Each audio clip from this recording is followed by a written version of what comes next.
पाहताय प्रहार टीव्ही, सत्यमेव व्रतम। राज्यातील 29 महानगरपालिकांमधील महापौर पदासाठीच्या आरक्षणाची सोडत आज निघत असतानाच दुसरीकडे महापालिकांमध्ये कोणता पक्ष बहुमतात आहे आणि कोण या महापौर पदावर दावा सांगणार यासाठी आकड्यांची जुळवाजुळव सुरू आहे।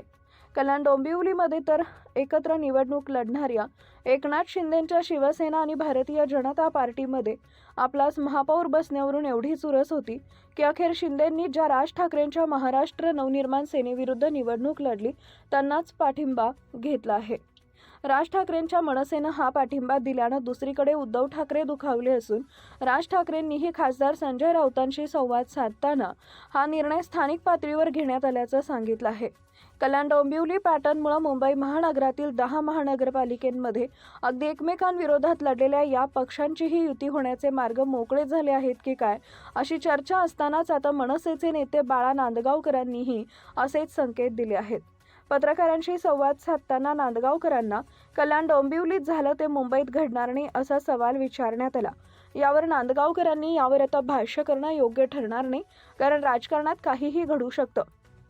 चंद्रपूरला भाजप आणि काँग्रेस एकत्र आहेत, कोकणात एकनाथ शिंदे आणि उद्धव ठाकरेंचा पक्ष एकत्र आहे असं उत्तर दिलं।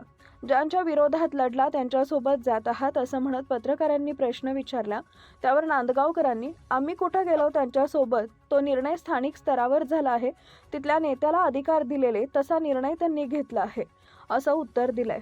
कुठे कोणता निर्णय घ्यायचे यासाठी ठाकरे बंधू मुरलेले आहेत।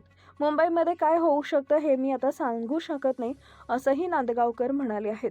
नांदगावकरांनी केलेल्या विधानामुळे वेगवेगळ्या शक्यता व्यक्त केल्या जात असतानाच ठाकरेंची युती तोडून 6 जागांसहित राज ठाकरे कल्याण डोंबिवलीप्रमाणे सत्तेत सहभागी होण्यासाठी भाजप आणि शिंदे सेनेला पाठिंबा देणार का अशी शक्यताही व्यक्त केली जाते आहे।